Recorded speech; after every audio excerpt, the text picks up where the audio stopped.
for the ban on the cosmetic use of pesticides.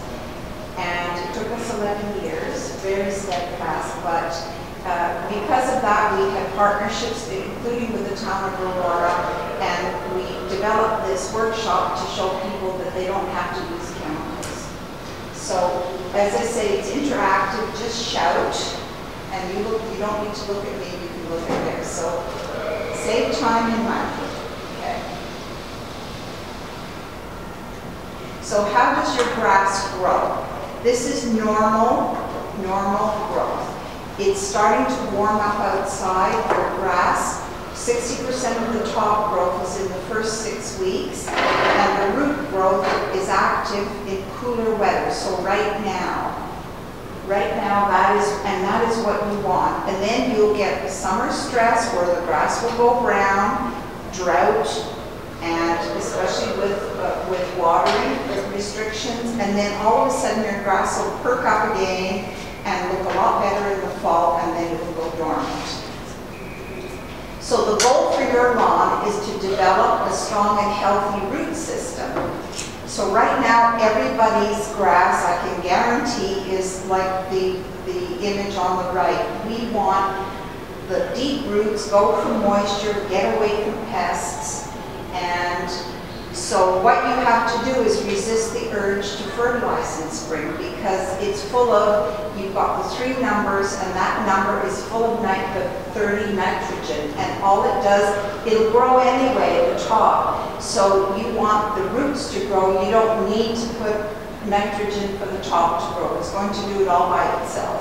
So money and time saving tip number 1, do not fertilize in spring. But instead, if you're trying to get out there, you can get corn gluten, which works to preventing germination of weed seeds. So it's not going to stop plants, but it will stop extra germination. But it can be applied in spring, midsummer, after dandelions have bloomed, for example, or fall. Now, a form of corn gluten meal mix is sold as a fertilizer, which has less corn gluten and is not effective for a weed killer. So why is it effective as a weed killer? There's something in it. Yeah, they found it by accident. Yeah, so they don't really know there's something that in it. Yeah, the I don't know what the chemical breakdown is, but they found that. But you know, frankly, I'm very fortunate to live adjacent to a conservation area, and it's all right now. It's colt's foot, it's dandelions coming in. You know. But what you can do, and this is really important, especially for soils, there's a lot of clay, and especially in your region, and lawns that are coming off a chemical maintenance program, it would be a really good idea to aerate them. What aeration is, it removes plugs like the size of your finger that allows air and moisture to get in. And the plugs, you just leave the plugs on the ground and then they decompose. So early spring or fall is the best time. Now you can rent an aerator or hire a professional.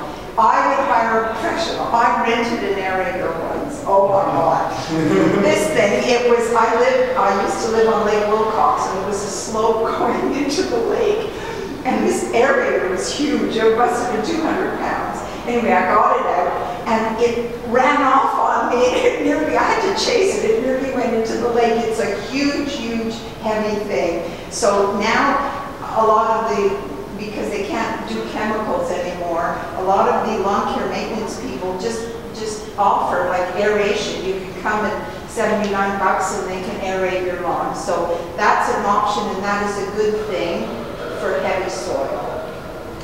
So the money-saving tip number 2 is avoid synthetic fertilizers. So they're all chemicals, right? So instead try the 3 C's, which is compost, clover, and clippings. So compost, now that is amazing compost. And that would probably be just a bit too thick. That's probably Kathy's creepy crawly compost. But compost is a soil amendment. It adds macro and micronutrients, it improves root development and soil structure. So what you can do is top dress with a ½ inch layer once or twice a year. So 1 yard of compost covers 1,000 square feet. So you can do the math. Is that best to do in the spring? Yes, now or fall. Okay. And this is amazing, Bird Devil's duck compost. We actually used it in our biochar study for urban trees. It's phenomenal. It's because you need the manure. You know, I'm sorry, Miller, one of our board members used to be the manager of Miller Composting. They don't have any manure, it's just yard waste, and it's not the same. So the duck compost is phenomenal. And it's right here on Aurora Road, or you can get it at King Cole Ducks as well. So you get that, and it comes in bags, and you just put a wee bit down, and then you overseed. So you do that all the same day. You put this thin layer, and you overseed. So every year, grass plants die, and leave bare. It's normal. If you don't fill in bare patches, Mother Nature will, and the thick lawn will outcompete weeds. So overseeding. Now here's getting the right mix. Typical grass seed mixtures include, this is typical. I'm not saying it's the best, I think it's wrong. Kentucky bluegrass, perennial ryegrass, and fine fescue. Overseed in fall or spring with a mixture containing as little or no Kentucky bluegrass. That is, it's not native here. It has a very short root system that grubs love. Add a small amount of clover, so you need 4 to 6 pounds for 1,000 square feet, but you get a wee bag of clover to your big bag of grass seed. And this is the stuff I recommend. And by the way, we don't get any for endorsements. We don't get any money out of this. Eco Lawn. It's developed by Windflower Farms. It's a local Ontario company, but it's all native fine fescues. Fescues have deeper root systems, so it needs less mowing, less watering, and less fertilizing. It grows, now that's the other thing, it grows in full sun, part shade, or shade. Kentucky bluegrass needs full sun. So it's highly drought tolerant once established, and slow growing grass doesn't need as much fertilizer, watering, or it's because it has a deeper root system than Kentucky bluegrass. Mow or leave unmown for free flowering carpet effect. Who sells the Eco Lawn? You can, any home hardware store. Okay. Sells it. And actually, our newsletter, I did a wee bit in our, did you sign up for our newsletter? I don't think I have. Okay, well, if you do sign up, I'll send it, because I just did one, and I'll send to the new subscribers, but it gives you links to all these things. So okay. If you want to go to my booth just before we finish and sure. sign up. Okay, it's wonderful stuff. Now clover, so fixes nitrogen. It actually provides 1/3 of the lawn's needs. In the past, clover in lawn was desirable. In fact, as a kid, that was part of the lawn seed mix, was clover. But pesticides developed to control clover, marketing that encouraged grass monocultures ended its prestige, because those chemical companies said, no, you need just all one monoculture. So you bought chemicals to kill the clover, you lost 1/3 of your fertilizer. It's a legume that, in pastures, they plant alfalfa, which is clover, to give nutrients. So you killed off, listening, we're sheep, we listen, we kill off all the clover, then we have to buy the fertilizer to add to now that we're missing some of it. So we have to start, and honestly, monocultures in society and life, look at trees that are planted in monocultures, you get diseases, right? And you get wiped out. So a mix of stuff. I mean, when I used to caddy for my father in Montreal Royal Golf Course, you saw plantain, you saw clover, you saw grass. It was a mix. And you just mowed it. It wasn't a big deal. So we have to get rid of the brainwashing. So here's a patch which was, there was some construction construction work, and you can see, and then there it was overseeded. The picture was taken the other way around. But there's your mixture. The other thing about clover, it doesn't go dormant in the summer. When we have heat and drought, it stays green. Whereas the grass is all brown. And so you get these nice little hummocky things that it's quite lovely to walk through. So the money and time saving tip number 3 is to mow properly. Cut to a height of 3 inches. Cutting too low stresses out the roots. You get the heat and the sun. Longer grass shades out weeds, so you can get rid of crabgrass in 2 seasons, because crabgrass is really flat. So if you leave your your other grass about 3 inches, it'll actually choke it out. Now, does everybody have one of these lawnmowers? Good. You don't? Well, you naughty boy. Unless you have a lot of acreage. I used to have a huge, my backyard was about like 200 feet by 50 in my old place. It was a lot. It was one of these, but the pollution from a gas lawnmower for 1 hour is as bad as riding a regular car, not a Volkswagen, but a regular car from Toronto to Montreal. So that is the pollution of a one lawnmower, 2-stroke. So, and you can hear the birds singing when you mow with that. So keep the blade sharp. Again, we don't get it giving these people. I take it to Caruso's rental in Gormley. It's on Woodbine. But I've noticed at the Newmarket Farmers Market, they have a fellow who drop the lawnmower off. He sharpens it and you pick it up the next week. So, you see that. It's great that you're doing that. So clippings. There's the other C. Save time and money. Leave clippings on your lawn. So thatch, here's some of the problems.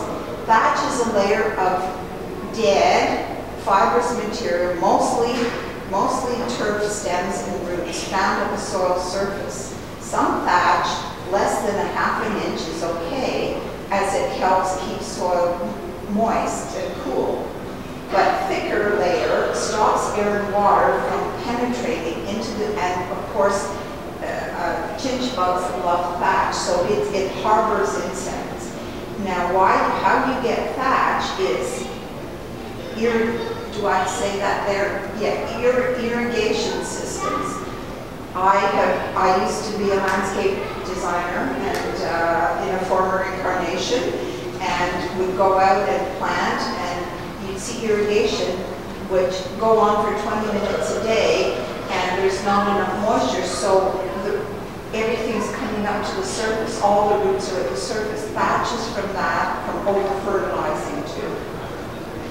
So thatch solutions. Early September is the best time to dethatch. You can rent a dethatcher or take just a regular heavy metal rake and give it a good raking. But if you adopt organic lawn care practices, you will prevent the problem. So some bad news. Unfortunately, Roundup Ready grass has been approved in the States last July. And you want to really, really avoid that. That is glyphosate, which is, of course, in fact, they've taken Monsanto to court, and now it is considered a probable cancer causer. So besides all the other things that our rules say. So this is bad. Let's hope we don't have to go there. So we want to avoid things like that, but let's look at some natural products for your fertilizing. NPKs, nitrogen, those are the numbers that when you buy fertilizer. Nitrogen encourages stem and leaf growth. You see, that's why you didn't want to put that. And you see Scott's, you see 30, 4, 2, so for the top. Phosphorus promotes root and flower growth, and potassium helps nutrients to work together, improves resistance to pests and diseases. So how can you get some of these naturally? So ingredients, I even found some stuff at Home Harbor that was approved for organic agriculture even. I forget what it was, but I didn't use it on my lawn. I used it for my vegetables. come from mineral, vegetable, or animal. So N, nitrogen, bone meal, manure, which if you use a wee bit of the duck compost, you've got a bit of manure, and fish emulsion. Phosphorus is bone meal, and potassium is wood ashes or kelp. Now, you can use wood ashes from your fireplace as long as it's not those artificial logs. If it's real wood, you can use that. But the other thing too, blood meal is really handy if you're planting bulbs in the fall. It will keep, certain bulbs are toxic like narcissus and daffodils and crocus, but honestly, tulips are gourmet squirrel food. But if you put blood meal around it, they think there's something dead and they will actually not dig up your tulip bulbs. So it's handy for that. Or even in the spring when you put out your seedlings, the squirrels will come and dig them up. The blood meal is a good thing to put around. So money and time-saving tip number 4 is smart watering. I forgot to bring any of those measures, but lawns only need 1 inch of water a week, and it's better to have it all at once. Then you've got the deep watering. You never water in the spring because the soil is waterlogged. Even last spring, which was a bit dry, we still had a lot of moisture. You water in the morning, and you abide by the town watering restrictions. So grubs prefer lawns that are watered daily. So you're going to eliminate grubs and chinch bugs if you don't water every day.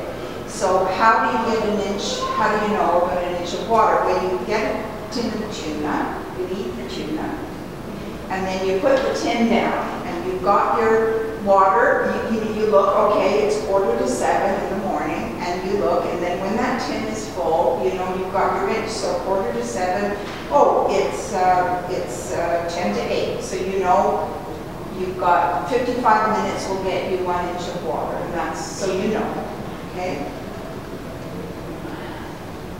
So money and time saving tip number 5, don't beat your head against a brick wall. Grass will not grow everywhere, needs at least 4 hours of sun and deep soil. In tricky situations, try other plants. This gentleman said he's got beautiful walnuts on his property. Well, they do exude a toxin, but there are plants. In fact, Google, I forget which plants can grow. I think hostas grow quite well there, or try ferns, but that's all like native plants. I think there's some violets there, some ferns, and some mayapple over there. So, don't fight it. And honestly, people have asked me, how do I get rid of moss? Duh. I mean, these are in Japan, they revere mosses. One Japanese temple has like 300 varieties of moss. So you don't really want to get rid of it if it's growing there. People now want to grow moss, but so think about that. If that's happy there, it will grow that. That one's quite interesting. It's got moss and some ferns all together. But look at how beautiful that looks. But why did we plant grass in the first place? Why? For pasturage. Now, how many people have cows in their backyards? But we're so, we go along, but we had to invent the lawnmower when we stopped pasturing animals. So, you know what, maybe we should revisit this lawn business in the first place. So think about naturalizing part of your garden. This is a tiny little, my daughter's old garden on Margaretta, right, Lauren plants down, a little oasis. She's got the diapers drying out there. But that was a little organic cherry tree. She had some raspberry bushes, And here are some natural spaces in your region. Just meadow with a bit of grass. There's a front lawn, a front that's got no grass at all. And you've got, there's, what do you call it, butterfly bush. You're encouraging pollinators and all sorts of other things. And there's one in, completely got rid of the lawn, and bushes and trees. And especially now when we've got this terrible problem with the bees die off because of the neonic pesticides. So if we can have a habitat that, in fact, in our newsletter, I've actually done a tiny little bit about what herbs to grow that will attract pollinators. So if you sign up for that, you'll get that. So there's some more. There's natural gardens that are just a haven. And this was one of my clients that, you know, they had a bit of their favorite place to sit was going out into that place around with the fireflies at night, coming out on the summer night, you know. So, you know, you're creating, I mean, we're taking away natural environment as we urbanize, so putting it back, we're kind of more connected with nature. So wildflowers in the lawn, so this is where, you know, you can leave them. That is hawkweed and daisies, so leave them and then can be cut with clippers after they bloom. Let them bloom and then cut them. You just, you know, because it's not a big thing. So how about veggies? You know, some people don't, last year in our spring newsletter, we thought, you know, sometimes people's front faces, you know, their back is north and they have no sun. You can put veggies even in your front garden. I mean, they look perfectly attractive, right? I think that's a downtown Toronto garden. So think about, I like to, you know, I've got a little, now my property's 18 feet wide.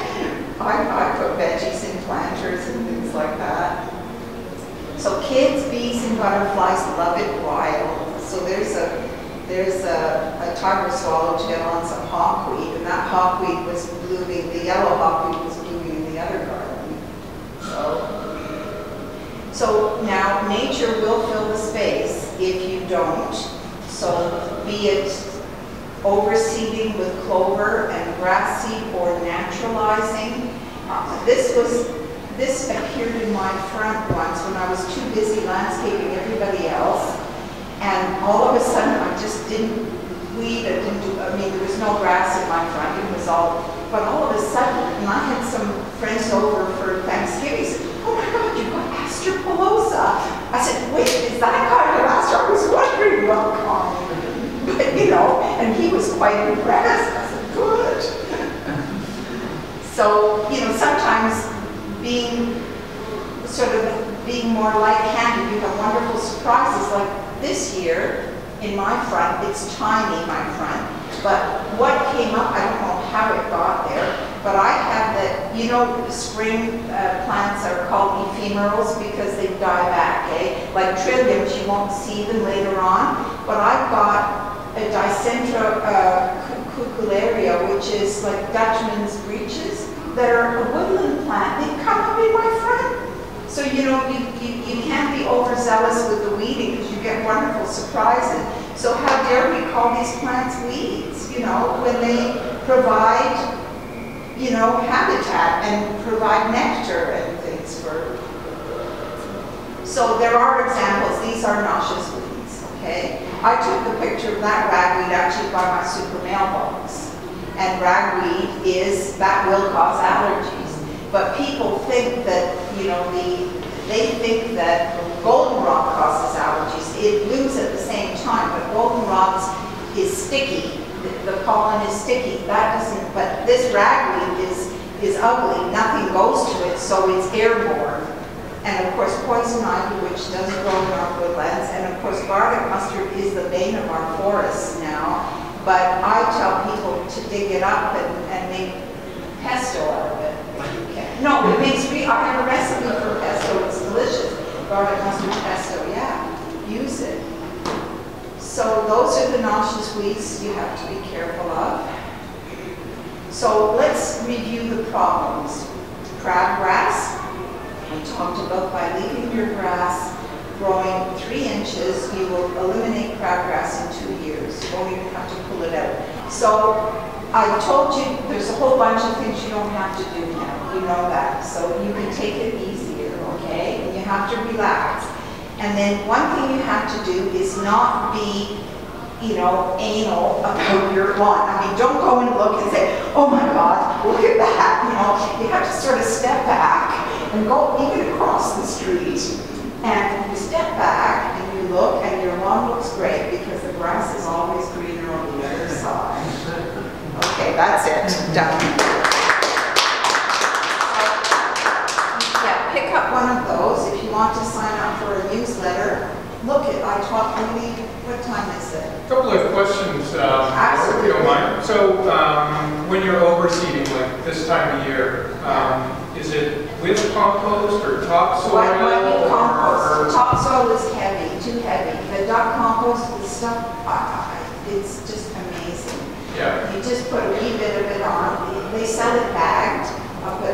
So you literally just spread it over. Or you can, if it's patches, like lots of people in my area, there's tons of dogs, the dog urine burns the grass. Right. So you put it over, you put just a bit, and you put the grass right on top. Seed right over it? Yeah, and seed, but mix it with the clover, because to get clover in is, really looks nice. And I'm telling you, my little bag is very small. Everyone's as brown as can be. Mine is bright green, this is mostly clover. Yeah.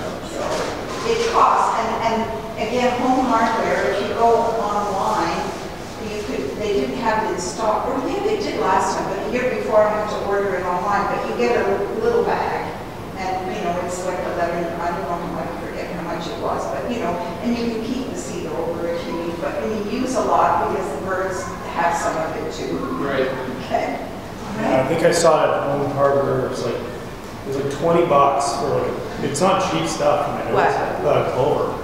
Oh, no, but you can get the wheat, you only need a wheat bag. You only need a small bag, and I've had it for 2 years. Yeah. You only need a little bag. And the Eco Lawn too is a big, big bag, but it lasts for, you know, depends how big your lawn is. Sure, how big an area you're looking to oversee.